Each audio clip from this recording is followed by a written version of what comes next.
नमस्कार दोस्तों, स्वागत है आपको एजुकेशन हब फॉर यू में। आइए आज हम लोग देखेंगे क्लास 10th इकोनॉमिक्स का 2024 में आने वाले महत्वपूर्ण प्रश्न हैं जो पूर्णतः एनसीईआरटी का है। तो आइए आज देखेंगे यूनिट 1 इकाई 1 का अर्थव्यवस्था एवं इसके विकास का इतिहास। इसके सभी ऑब्जेक्टिव प्रश्नों को देखेंगे।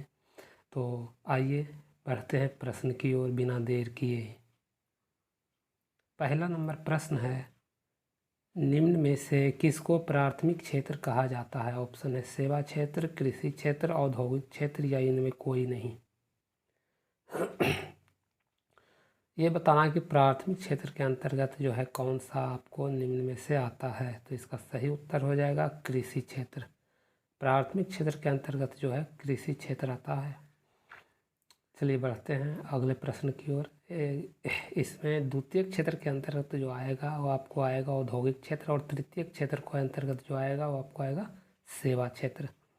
तो बढ़ते हैं दूसरे प्रश्न की ओर। प्रश्न संख्या 2, इनमें कौन से देश में मिश्रित अर्थव्यवस्था है? जी हाँ दोस्तों, अर्थव्यवस्था 3 प्रकार के होते हैं। पहला होता है पूंजीवादी अर्थव्यवस्था, दूसरा होता है विकासशील अर्थव्यवस्था, और तीसरा होता है मिश्रित अर्थव्यवस्था। तो इनमें जो मिश्रित अर्थव्यवस्था है ये आपको भारत देश में ही मिल जाता है। चलिए बढ़ते हैं तीसरे प्रश्न की ओर। तीसरा प्रश्न है, भारत में योजना आयोग का गठन कब किया गया था? भारत में योजना आयोग का गठन कब किया गया था? ऑप्शन है 15 मार्च 1950, 15 सितंबर 1950, 15 अक्टूबर 1951 या इनमें कोई नहीं। तो इसका सही उत्तर जो हो जाएगा, योजना आयोग का गठन जो हुआ था भारत में वह हुआ था 15 मार्च 1950 ईस्वी को। प्रश्न संख्या 4, जिस देश की राष्ट्रीय आय अधिक होता है वह देश कहलाता है। बताना है कि जिस देश की राष्ट्रीय आय अधिक होता है वह देश क्या कहलाता है। ऑप्शन है अविकसित, विकसित, अर्धविकसित, इनमें कोई नहीं। तो जाहिर सी बात है कि जिसकी राष्ट्रीय आय अधिक होती है वह देश क्या कहलाता है, तो वह देश आपको विकसित कहलाएगा। चलिए 5वां नंबर प्रश्न देखते हैं। 5वां नंबर प्रश्न है, निम्न में से किसे पिछड़ा राज्य कहा जाता है? ऑप्शन है पंजाब, केरल, बिहार या दिल्ली। पिछड़ा राज्य जो है हमारा इनमें से आपको बिहार है, क्योंकि यहाँ की अर्थव्यवस्था दयनीय है, या हम यूँ कह सकते हैं कि सभी की अपेक्षा जो है पीछे है। चलिए आगे बढ़ते हैं। रिक्त स्थानों की पूर्ति करें। हम रिक्त स्थानों को भरेंगे बारी बारी से। तो पहला क्वेश्चन जो है आपको क्या है, भारत अंग्रेजी शासन का एक था, क्या था ये बताना है। तो भारत जो है अंग्रेजी शासन का एक था, क्या था ये? भारत अंग्रेजी शासन का उपनिवेश था। क्या था? उपनिवेश। भारत अंग्रेजी शासन का एक उपनिवेश था। दूसरा नंबर प्रश्न है, अंग्रेजों ने भारतीय अर्थव्यवस्था का क्या किया जी? तो शोषण किया। इसका सही उत्तर क्या हो जाएगा दोस्तों? शोषण। अंग्रेजों ने भारत का क्या किया? शोषण किया। चलिए बढ़ते हैं अगले प्रश्न की ओर। प्रश्न संख्या 3, हमारा तीसरा नंबर प्रश्न है,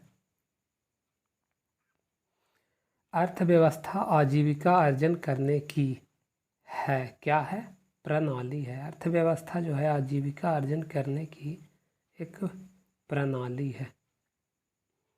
चलिए अगले प्रश्न की ओर बढ़ते हैं। प्रश्न संख्या 4, द्वितीय क्षेत्र को कहा जाता है, हमने अभी अभी आपको बताया है कि प्राथमिक क्षेत्र को कृषि क्षेत्र भी कहा जाता है, द्वितीय क्षेत्र को औद्योगिक क्षेत्र कहा जाता है, और तृतीय क्षेत्र को सेवा क्षेत्र कहा जाता है। तो यहाँ द्वितीय क्षेत्र है तो आपको क्या हो जाएगा? औद्योगिक क्षेत्र। औद्योगिक क्षेत्र, इसको औद्योगिक क्षेत्र कहा जाता है। हाँ दोस्तों, वीडियो अगर अच्छा लगे तो लाइक ज़रूर कर दें वीडियो को, और अभी तक सब्सक्राइब नहीं किया है तो सब्सक्राइब कर दें, और दोस्तों को शेयर ज़रूर कर दें, और बेल आइकन की घंटी को ज़रूर दबा लें, जिससे नए नए वीडियो का नोटिफिकेशन आप तक जल्द पहुंचता रहे। बढ़ते हैं अगले प्रश्न की ओर। प्रश्न संख्या 5, आर्थिक विकास आवश्यक रूप से की प्रक्रिया है। आर्थिक विकास आवश्यक रूप से की प्रक्रिया है। आवश्यक रूप से किसकी प्रक्रिया है? तो परिवर्तन की प्रक्रिया है। आर्थिक विकास जो है आवश्यक रूप से परिवर्तन की प्रक्रिया है, परिवर्तन की प्रक्रिया है। 6 नंबर प्रश्न है, भारत में आर्थिक विकास का श्रेय को दिया जा सकता है? आर्थिक विकास का श्रेय किसे दिया जाता है जी? तो इसका जो सही उत्तर हो जाएगा वो आपको हो जाएगा नियोजन। आर्थिक विकास का जो श्रेय है वो नियोजन को दिया जा सकता है। चलिए बढ़ते हैं अगले प्रश्न की ओर। प्रश्न संख्या 7, हमारा 7वां नंबर प्रश्न है, आर्थिक विकास की माप करने के लिए यहाँ क्या होगा? माप होगा यहाँ पर। माप करने के लिए को सबसे उचित सूचकांक माना जाता है। तो आर्थिक विकास के माप करने के लिए किसको उचित सूचकांक माना जाता है? तो यहाँ जो आपको भराएगा वह क्या भरा जाएगा जी? यहाँ भरा जाएगा प्रति व्यक्ति आय। प्रति व्यक्ति आय, इसका सही उत्तर हो जाएगा प्रति व्यक्ति आय। चलिए बढ़ते हैं प्रश्न संख्या 8 की और हमारा 8वां नंबर प्रश्न है, साधनों के मामले में धनी होते हुए भी बिहार की स्थिति है। बिहार की स्थिति क्या है साधनों के मामले में धनी होते हुए भी? तो इसका उत्तर जो आपको हो जाएगा वह हो जाएगा दयनीय। साधनों के मामले में धनी होते हुए भी बिहार की स्थिति दयनीय है।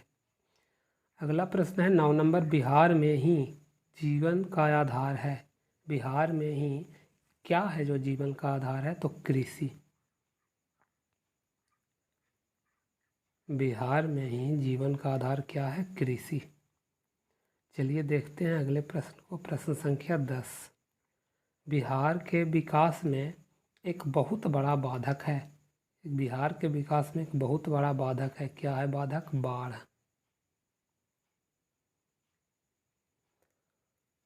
चलिए इस वीडियो में इतना ही। प्रश्न जो था आपको मिल चुका है। इसमें 10 प्रश्न चुनने के लिए था और 5 प्रश्न चुनने के लिए था और 10 प्रश्न भरने के लिए था। तो ये आपको एनसीईआरटी के फर्स्ट चैप्टर का है। और बस अगर वीडियो अच्छा लगे तो लाइक ज़रूर कर दें, लाइक के बटन को दबा दें और दोस्तों को शेयर नहीं किया तो शेयर करें और चैनल को अभी तक सब्सक्राइब नहीं किया तो सब्सक्राइब कर लें। हमारे चैनल का नाम है एजुकेशन हब फॉर यू। बस इस वीडियो में इतना ही। मिलते हैं अगले वीडियो में एक नए चैप्टर के साथ। तब तक के लिए धन्यवाद।